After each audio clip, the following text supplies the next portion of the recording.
A 16-year-old girl vanishes into thin air, and the man responsible was supposed to protect her. What happens when the very people we trust to keep us safe betray us in the worst possible way? This is the haunting story of Susana Morales, a story that will leave you questioning everything you thought you knew about trust, betrayal, and justice. 16 years old, with her entire life ahead of her, she had dreams, hopes, the kind of energy only a teenager could possess.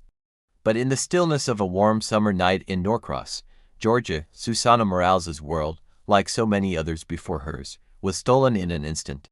It was July 26, 2022, one of those typical evenings where the sun had long gone down, and the night hung heavy with the kind of heat that clings to your skin. Susana, a quiet yet spirited girl, had been at a friend's house. The laughter of youth filled the space as they talked, and time seemed to slow. At 9:40 p.m., Susana texted her mom, letting her know she was on her way home. Just a few minutes later, the last trace of her presence would disappear, vanishing like smoke in the night air. Her mother, Carla Morales, would never hear her daughter's voice again. It wasn't like Susana to not answer her phone. She was a responsible teenager. She respected curfews. She had a life that wasn't filled with the dangerous thrill of sneaking around or disappearing without a trace. But by midnight, her mother was frantic, pacing the house, making repeated calls, hoping to hear Susana's voice on the other end. The silence was deafening. The phone went straight to voicemail. It wasn't like Susana to ignore her mom, especially when they were so close. The clock ticked on, but Susana was nowhere to be found. It wasn't just worrying anymore, it was terror. Something was wrong. Something was terribly, terribly wrong. By 2 a.m., Carla made the call that no mother should ever have to make. She called the police. But what Carla didn't expect was the pushback. The initial response from law enforcement was dismissive. Her daughter wasn't an immediate priority. Teenagers often ran away, the officer said. Susana was likely just off with friends, having fun. It wasn't until Carla pushed back, pleading with them to take it seriously, that they agreed to take a report. As the hours stretched on into the early morning, Susana's absence weighed heavier and heavier on Carla's heart. A mother's intuition told her this wasn't a normal disappearance. She couldn't shake the feeling that something terrible had happened to her daughter. Meanwhile, the clock was ticking. Carla's anguish was only compounded by the uncertainty. Days turned into weeks. Each passing moment made the possibility of Susana's safety seem more and more impossible. What had happened?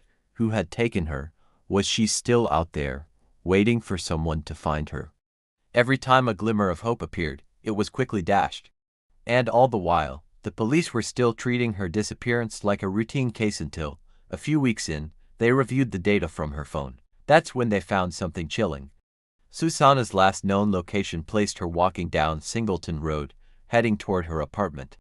But then, at around 10:21 p.m., her phone stopped moving. It wasn't just the sudden stillness that stood out, it was the change in direction. Her phone, as if directed by some unseen hand, had moved in a completely different direction, traveling away from the apartment complex. Then, her phone went silent. For months, her family lived in a state of limbo, suspended between hope and despair. They tried everything they could think of: flyers, social media posts, reaching out to news outlets. They even organized their own search parties. Every day that passed without word from Susana added to the pain. Then, finally, on February 6, 2023, they received the news they had feared but never expected. A construction worker in a remote area of Gwinnett County had made a grisly discovery: a body, partially covered by the underbrush, hidden in the woods along Drowning Creek Road. The remains were skeletal, but there was enough left to identify the body. And when the dental records came back, they confirmed the unimaginable: Susana Morales was dead. For Carla, the world seemed to collapse around her. Her daughter, her baby girl, was gone, her life stolen in the most brutal of ways. But more than that, it was the realization that no one had listened. Not in the beginning. Not when they had asked for help. They'd been told she was a runaway, a teenager in trouble. And now, all that remained was a body in the woods, discarded as if her life had meant nothing. But Susana's story didn't end there. As detectives dug deeper into the case, they uncovered a link between the young girl's disappearance and someone no one expected: a man who was supposed to be protecting people like Susana. Miles Bryant, at the time Miles Bryant was a courtesy officer at the apartment complex where Susana lived. It was a position that gave him authority over the residents, a man with a badge. He was someone the community trusted, someone who had access to Susana's home. And yet, he was the last person anyone would have suspected to be involved in her disappearance. But the evidence told a different story. It all started with a gun. A police-issued handgun belonging to Bryant had been found near Susana's remains. The gun had been reported missing just days after Susana vanished, but it wasn't until the detectives started to connect the dots that they realized it wasn't just a coincidence. They traced Bryant's cell phone records. They found that his phone along with his police-issued phone had been in the area where Susana was last seen. His personal phone had pinged at Singleton Road that night. And later, his phone had been in the exact location where her remains were discovered.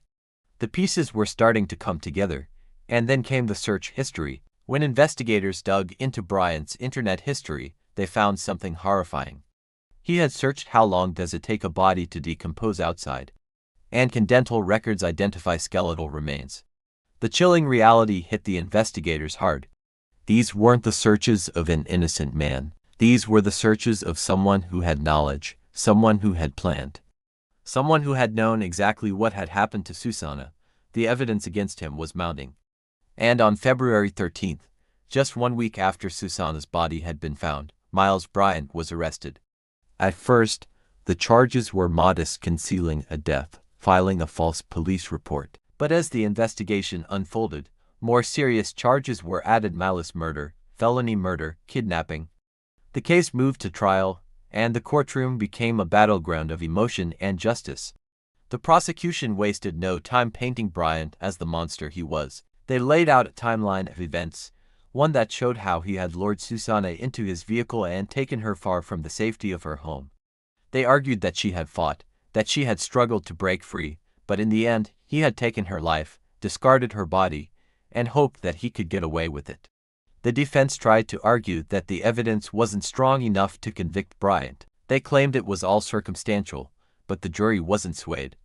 The gun, the cell records, the searches, each one of those pieces of evidence painted a clear and undeniable picture. And in June of 2024, Miles Bryant was convicted. Guilty, the verdict was delivered: life in prison without the possibility of parole. But even with that conviction, Susana's family felt no relief. How could they? No verdict, no sentence, could ever bring their daughter back. No prison term could erase the pain of losing her. No matter the outcome of the trial, the hole in their hearts would remain. In the aftermath of the trial, Carla and her family filed a wrongful death lawsuit against the apartment complex where Bryant had worked, accusing them of negligence. They claimed that Bryant, as a courtesy officer, had been in a position of trust and authority, and the management should have done more to ensure the safety of its tenants. The case of Susana Morales wasn't just about one man's crime. It exposed the deep-rooted issues within the community and the failures of law enforcement to act quickly when a young girl went missing. It showed how easy it was to dismiss the importance of a life simply because of the color of her skin. It illustrated the desperate need for change in how missing persons cases are handled, especially when it comes to young women of color. And still, Susana's legacy lives on, not just in the courtroom, but in the hearts of those who knew her. She was more than just a victim. She was a daughter, a sister, a friend, a girl full of promise, whose future was stolen by someone entrusted with the power to protect. So, we remember Susana Morales, not as a name in a headline, not as another statistic in a world that too often overlooks the vulnerable, but as a young woman who deserved more, a young woman whose life mattered, whose story needs to be told, and whose death will not be forgotten. Thank you for watching. If Susana's story moved you, please subscribe to this channel. Leave a comment below to share your thoughts, and share this video so her story is never forgotten. Until next time, stay safe and remember, justice only works when we demand it.